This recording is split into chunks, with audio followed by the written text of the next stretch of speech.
Bom, então vamos estar falando agora sobre Mock Objects. Tá? Mock Objects é um tema extremamente importante para quem quer fazer TDD, porque é uma das principais ferramentas que a gente tem, principalmente para modelar a parte de dependências. Tá? Então vamos começar aqui já colocando aqui um caso, né? Imagina que eu tenho o seguinte requisito: eu tenho que criar uma classe que ela vai receber, por exemplo, uma string, vai fazer alguma coisa e depois vai notificar uma outra classe que ela recebeu aquela string. Certo? Então, como que eu crio o teste de unidade para isso? É isso que a gente vai começar a pensar aqui no começo dessa aula. Certo? Então, eu tenho esse cenário, né? Eu tenho o teste que está querendo pegar ali aquela classe e essa classe ela acessa uma outra classe que é o listener. Certo? Então, a pergunta é, eu devo incluir essas classes no teste? Né? Eu devo estar, por exemplo, eu estou querendo verificar essa tested class, né? Eu devo incluir elas no teste? Certo? Então, se o meu objetivo é fazer um teste de unidade, abro uma ressalva aqui de que nem sempre vai ser o caso. Muitas vezes a gente vai querer testar com a dependência, mas se eu quero testar um teste de unidade, né, eu tenho que isolar aquela classe das outras, né, para poder verificar somente a funcionalidade dela.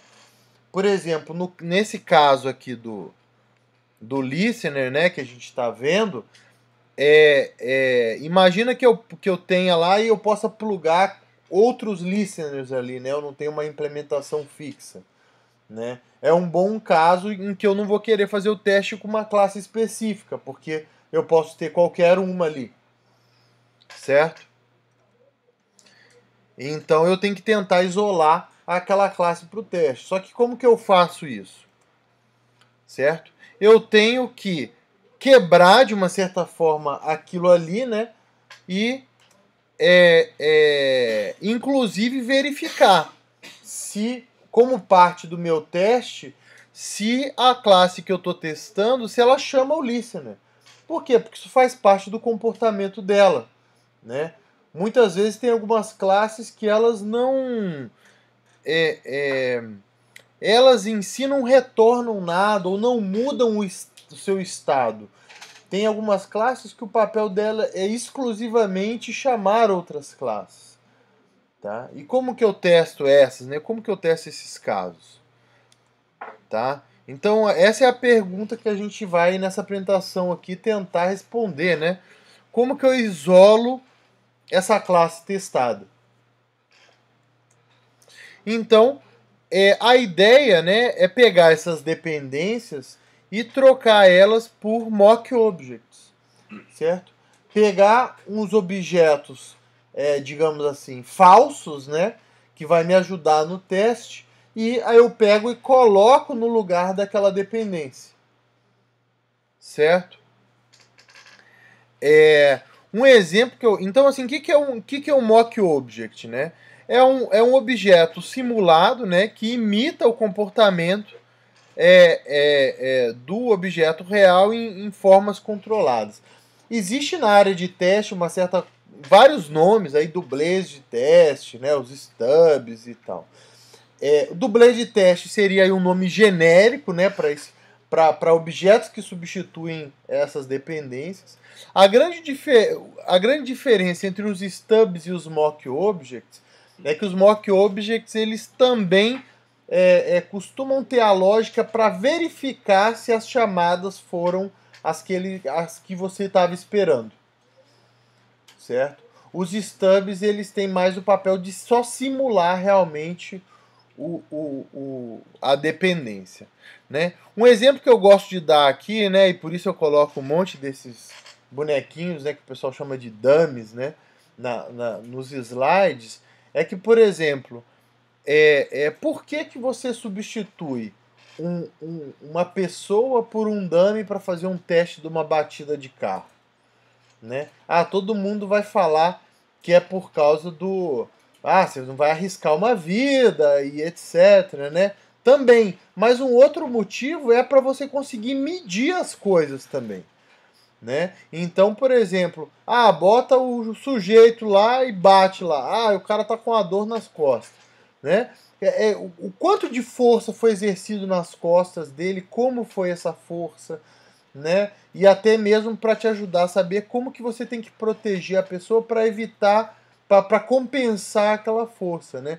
Então isso numa pessoa de verdade seria difícil de medir, assim como é difícil também de medir certas coisas com um objeto real ali, né? Então a gente coloca o mock não só para não estar arriscando a vida, né, do objeto real, não seria o caso, mas para permitir que a gente consiga simular aquilo, né, simular diversos cenários e consiga também medir as coisas que estão acontecendo, certo?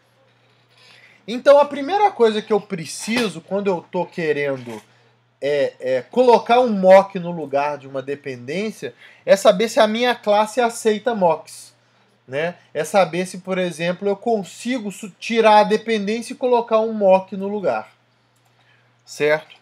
Então vamos pegar esse exemplo aqui, por exemplo, aí de um carrinho de compras, né? Certo? Em que eu tenho aí, por exemplo, uma lista ali de produtos, né? Certo? Eu tenho ali um método que adiciona o produto, que coloca ele na lista, só que eu preciso, por exemplo, notificar o estoque de que tem alguém que reservou aquele produto. Então, nesse caso, ele vai lá e cria ali uma instância de Stock Notifier e chama lá um Product Added, certo? Como que eu substituo esse Stock Notifier por um mock? Né? Muito complicado, né? Porque ele é uma variável local ali. Externamente, a classe não tem o acesso àquela variável para poder colocar um mock no lugar dela. Certo? Então, a minha classe, antes de mais nada, ela tem que aceitar os mocks. Certo? Então, para isso, eu tenho que permitir que essa instância ela seja externamente injetada. Certo? Que aí a gente vai ver aqui e, de uma certa forma, a gente vai estar até vendo aí o padrão de injeção de dependências. Tá? Recomendo aí assistirem a aula que tem no YouTube sobre criação de objetos de modularidade, que fala aí sobre a injeção de dependências e outras opções. Mas agora a gente está preocupado como a gente vai colocar o mock ali, certo? Uma forma de fazer isso é utilizando a injeção de dependência pelo construtor, certo? Que é, por exemplo, no caso eu vou estar recebendo esse Stock Notifier no construtor da classe Shopping Cart, então eu vou conseguir, por exemplo, passar um mock ao invés de passar a classe original ali, certo? Uma outra forma, um pouco parecida, é através da injeção pelo método setter, né? Ou seja, eu não sou obrigado a passar aquela dependência no momento em que eu criar a classe, certo? Mas eu consigo setar ela posteriormente, né? Esse, por exemplo, pode ser um caso interessante quando você quiser, por exemplo, ter já um valor default para aquela dependência, né? Fala assim, olha, você pode modificar, mas se você não me disser nada, eu estou criando uma aqui para você, certo?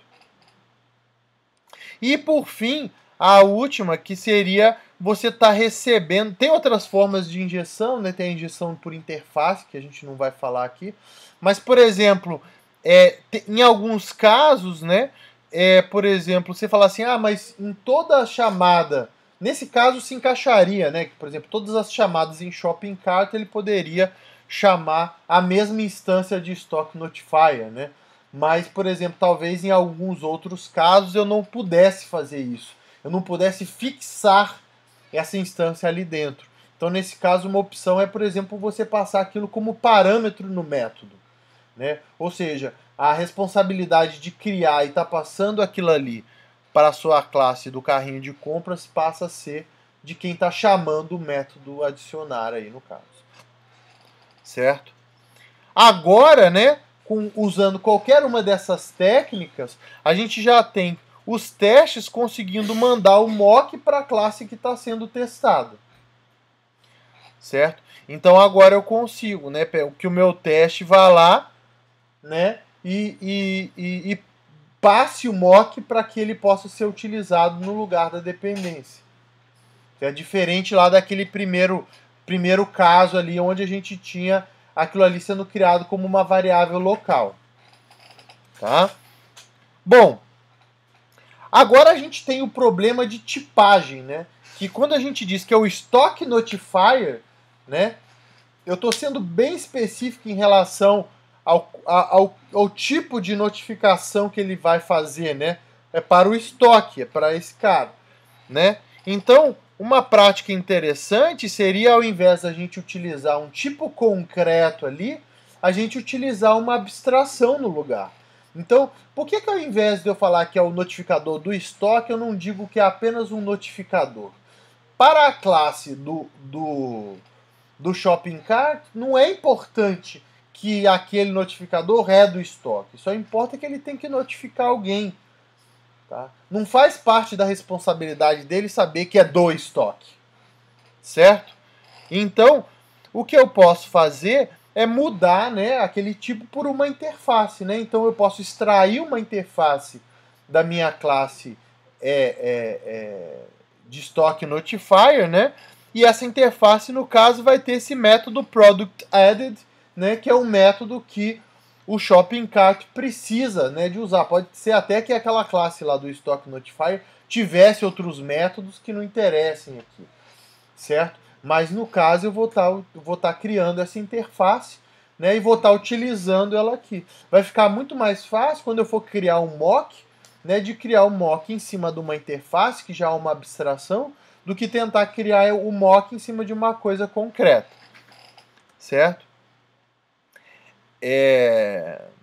Então, muita gente, né, pode até se questionar, nossa, mas eu vou fazer isso tudo só por causa do teste, certo? Eu vou tá criando interface, vou estar deixando que injete a minha dependência e etc. só por causa do teste, né? Na verdade é o contrário. Na verdade o teste ele está te ajudando a ter uma boa estrutura da sua classe, né? Então, fazendo isso, você está desacoplando aquelas classes, certo? Fazendo isso, você está desacoplando. Lembra lá na primeira versão como que o meu carrinho de compras era acoplado na minha dependência?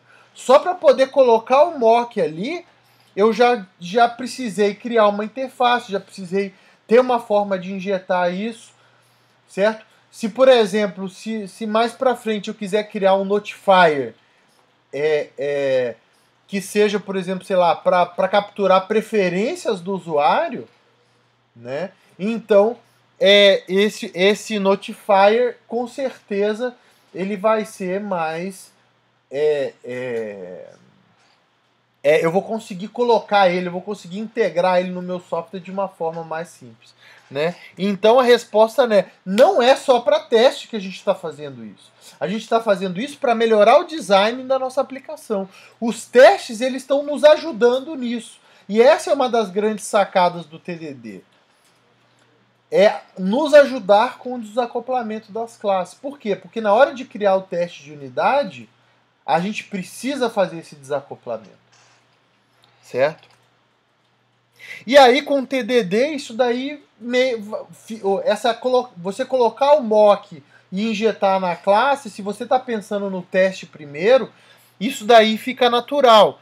Né? Então você vai lá, cria um shopping cart, cria um notifier que é um mock, né? Certo?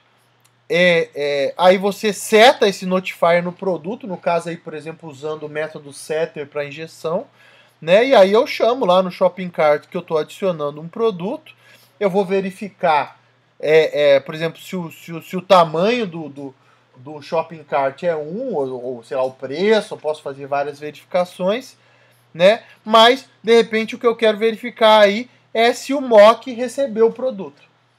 Né? Então, quando a gente pensa no teste antes, a gente não precisa de começar lá onde está tudo acoplado, né, para poder fazer isso. Né? A gente pode já pensar direto numa classe que vai aceitar os mocks naturalmente. Bom, e aí no final a gente verifica se o mock recebeu o produto. Mas como, né? Certo? Como fazer isso? É justamente o que a gente vai ver agora, né? Como a gente cria os mocks, né? De forma que a gente consiga fazer isso. Certo? Esse slide já está um pouco desatualizado, que já tem o Robocop novo, certo? Só que o Robocop novo ele não tem as 3 diretivas, né? Certo? E o velho tem, então vai ficar o velho mesmo. Certo? Então, da mesma forma que o Robocop tinha lá, que não podia matar da OCP, a única que eu lembro é essa. Proteger os inocentes, não sei o que lá e tal, e não atirar na OCP, né? Certo? Os mocks também têm as suas diretivas aí a seguir, né?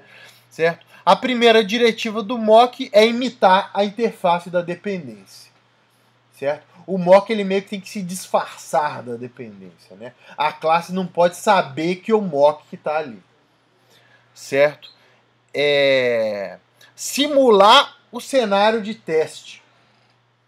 Na verdade, simular o cenário para o teste. Tá? E por fim, verificar se a classe que está sendo testada, se ela fez as chamadas da forma esperada, da forma correta. Certo? Então vamos ver como fazer cada uma dessas diretivas dentro do nosso mock. Certo?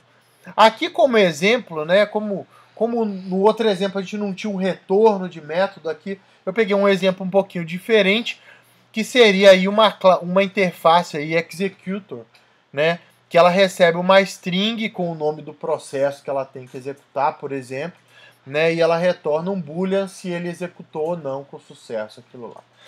Certo? Então, a primeira coisa que a gente tem que fazer no mock é fazer com que ele tenha a mesma abstração da classe que a gente está mockando, da classe que a gente quer substituir. Então, se tem uma interface, né, igual a gente transformou lá do stock notifier para notifier, o nosso mock ele precisa implementar essa interface, certo? Então, no caso aí, o nosso exec mock ele implementa aí a interface executor, né? E aí ele, obviamente, vai ter que ter todos os métodos que essa interface define, certo? Ah, mas e se for uma classe?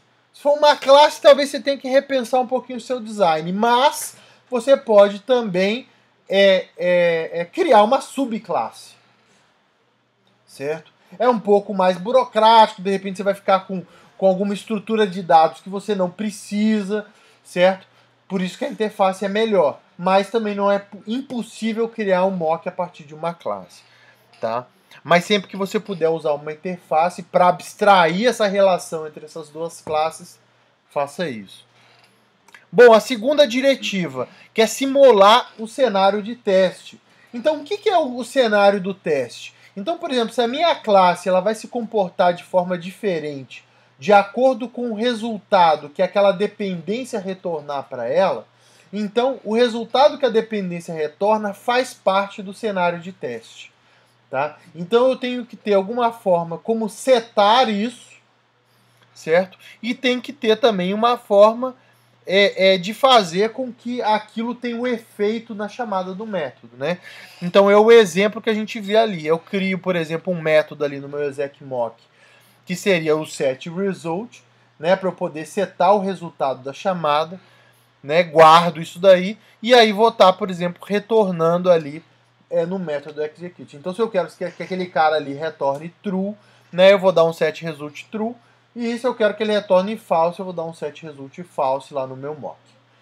Certo? Bom, se engana quem pensa que o único tipo de resultado da execução é o retorno. Por exemplo, aquela classe ela pode jogar uma exceção, ela pode modificar um parâmetro, né? Então, dependendo do que eu preciso que o meu mock faça, eu posso tá colocando isso daí, certo? Então, por exemplo, eu criei ali um método setException que me permite configurar uma exceção. Eu falo assim, ó, eu quero que o mock lance essa exceção, certo? E aí, por exemplo, no meu método execute, eu verifico se aquela exceção ela é diferente de nula, e se ela for, ao invés de dar o retorno no final, eu vou lançar aquela exceção. Isso faz parte do cenário de teste. Então, por exemplo, como a minha classe vai se comportar se ele retornar true? Como a minha classe vai se comportar se ele jogar uma exceção? É isso que eu estou querendo verificar. Certo? Bom, a nossa terceira diretiva seria a gente verificar as chamadas esperadas.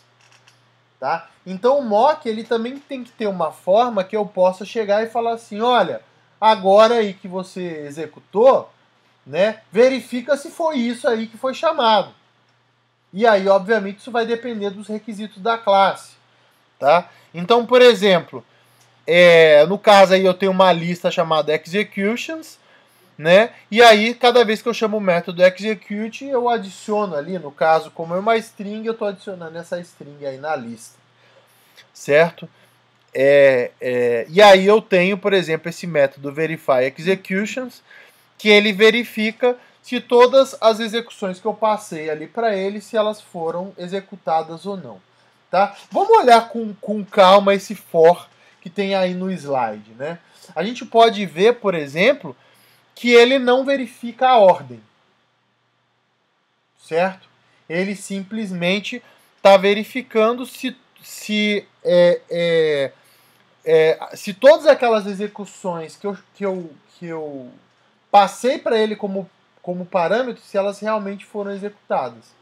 Agora, se eu, por exemplo, se eu tive uma execução, se eu tive uma chamada no método execute com uma string que eu não passei como parâmetro, ele simplesmente vai considerar como ok aquilo. Certo? E ele também não importa a ordem, né? Porque ele está simplesmente verificando se contém ou não. Note, por exemplo, que aí eu estou jogando um assert exception, né? Que é a exceção do JUnit. Para quando eu tenho um erro no teste. Eu poderia estar usando o próprio método assert do JUnit, por exemplo. Tá? Então, assim, obviamente, alguém pode se perguntar, mas eu não poderia verificar a ordem também? Poderia. Né? Isso vai depender do quê? Dos requisitos da sua classe. Se o requisito é simplesmente que ele chame aquelas execuções, então não precisa verificar a ordem. Se os requisitos é que chame exatamente naquela ordem, então você tem que verificar se está chamando exatamente naquela ordem. Certo? Então, por exemplo, nesse caso, ele pega a lista de execuções, né? E vê a partir do 0 até a quantidade que você passou para ele, se foram exatamente aquelas execuções. Note que se ele fizer uma execução no final, também não vai pegar. Se eu quisesse que verificasse isso, eu teria que verificar, por exemplo, se o tamanho da lista executions é igual ao tamanho do array que eu estou passando. Né? Então, tudo é a questão de você realmente verificar aquilo que você precisa que seja verificado. Tá? Então, vamos imaginar aí que eu tenho uma classe chamada Ranking Creator, que seria aí a classe que eu estou testando, né?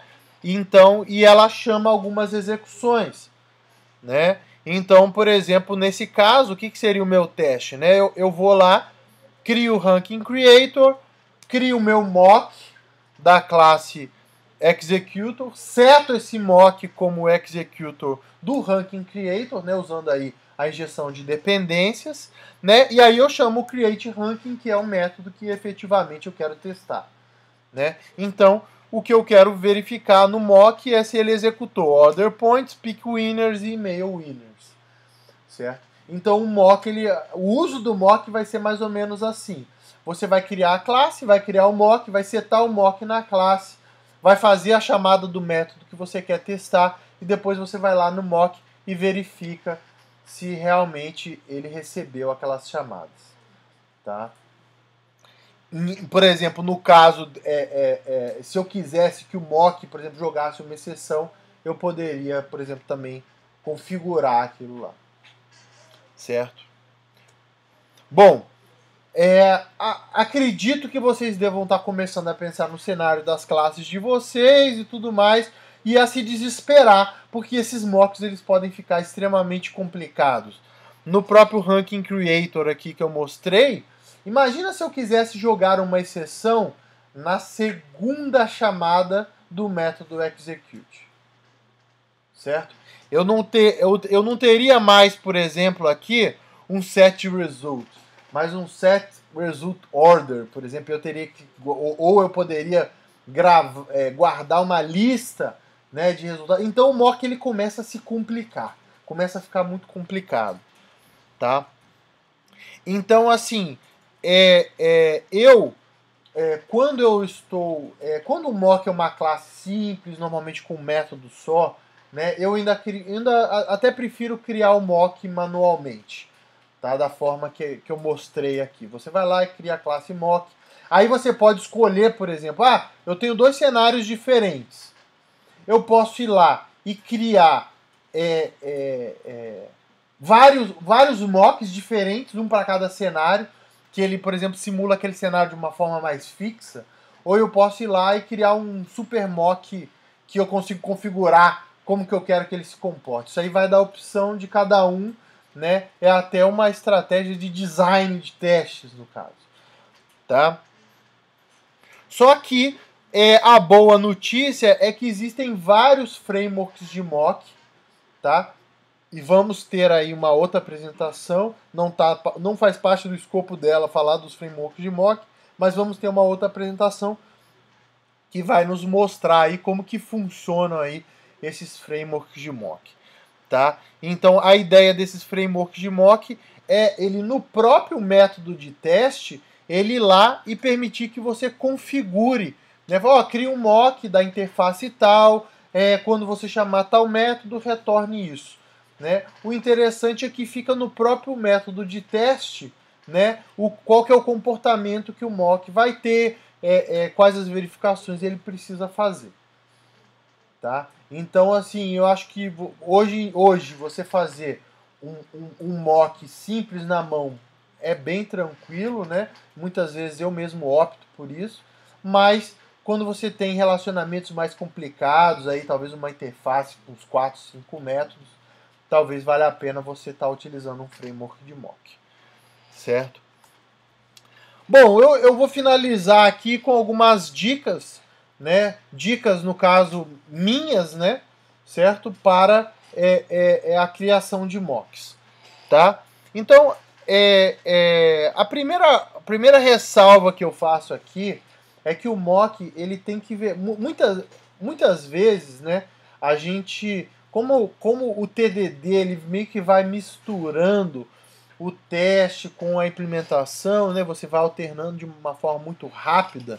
Muitas vezes pode ser meio uma tentação, né? Ou às vezes as pessoas nem pensam muito nisso, de você colocar o mock simulando e verificando o comportamento que a sua classe está fazendo. Então minha classe está chamando esse cara uma vez, então eu vou verificar isso daqui, tá? Muita atenção nessa hora, porque muitas vezes você fala assim, ok, ela está chamando uma vez, mas se chamasse 2 não estaria errado, certo? Se ela não chamasse nenhuma, pode ser que não estaria errado. Então, por exemplo, eu me lembro uma vez que eu estava implementando eu estava mexendo numa classe, adicionando um cache na classe, certo? Só que aí, por exemplo, quando eu fui rodar o teste, eu estava refatorando a classe para colocar um teste. Quando eu chamei o teste, ele falhou. Por quê? Porque pelo teste ela tinha que chamar aquele cara. Tinha que chamar a dependência. E no caso eu estava fazendo um cache justamente para não precisar chamar, né? Então não é bem tinha que chamar, ela pode chamar, certo? Então a gente tem que prestar atenção naquilo que é realmente o requisito da classe e naquilo que é realmente o que a nossa classe faz, que muitas vezes podem ser coisas diferentes. Um pode ser mais restritivo e o outro pode ser mais abrangente, certo? Então, sempre que você criar um mock, você está prestando essa atenção, né? Meu mock está verificando o que a minha classe está fazendo ou ele está verificando os requisitos dessa classe, certo? Outra coisa, né? Muitas vezes a gente se depara com coisas que são difíceis de testar, Tá? Por exemplo, ah, puxa vida, estou aqui fazendo a minha regra de negócio, tem que ler um arquivo que tenha lá uma configuração, por exemplo. Isso vai ser complicado, você fala, isso vai ser complicado de testar. Então o que você pode fazer? Você pode isolar aquela funcionalidade que é difícil de testar numa outra classe. Tá? Eu fui bonzinho aqui quando eu falei sobre como é que fala? Acesso ao arquivo, mas, por exemplo, eu estou falando de acesso a hardware, estou falando de acesso a sistemas externos, né? Coisas que são realmente complicadas, né, de você automatizar no teste. E aí o que você faz? Você isola toda a funcionalidade que interage com aquilo numa classe pequena, cuja responsabilidade é só aquela, e depois você vai e moca aquela classe para testar as outras. Certo? Então é uma outra dica de quando que você deve aparecer com o mock ali. Certo? E por fim, né, procurar não mocar tudo. Né? Eu tenho uma regra pessoal, não é utilizada por todo mundo, mas eu só moco classes minhas. Tá? Então, por exemplo, eu nunca moco uma classe que é de uma API de terceiros. Por quê? Porque eu não sei se ela está certa. Então eu quero que o meu teste verifique isso também.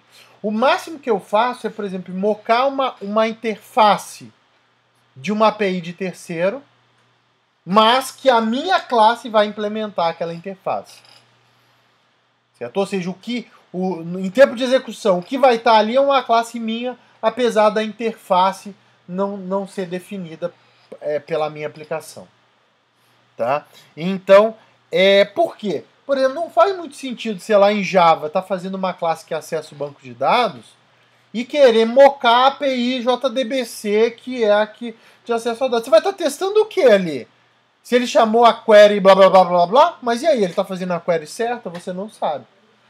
Tá? Então, assim, aí você fala assim, ah, mas eu quero mocar aquela API de terceiro. O que você faz? Pum, volta no slide anterior aqui, isola ela numa classezinha, certo? E moca aquela classezinha, que é a sua, certo? Mas por que isso? Porque muitas vezes aquela classezinha, de repente, vai ter um método só, né? Que faça isso, que é o que você precisa que aquela API faça. E aquela API, de repente, para fazer aquilo, você precisaria criar umas 3 classes, chamar uns 5 métodos para fazer aquela funcionalidade. Então, de uma certa forma, você também está simplificando o seu mock, simplesmente, eu preciso que o cara faça isso. Certo? E muitas vezes você mocar uma API de terceiro pode ser muito mais complicado do que você imagina. Tá ok? Então a gente fica por aqui e vamos ter certamente outros vídeos aí mostrando aí um hands-on com mocks, falando mais sobre os frameworks de mock. Ok? Então, muito obrigado. Se você se interessou, não deixe de seguir o canal e dar um joinha aí pra gente.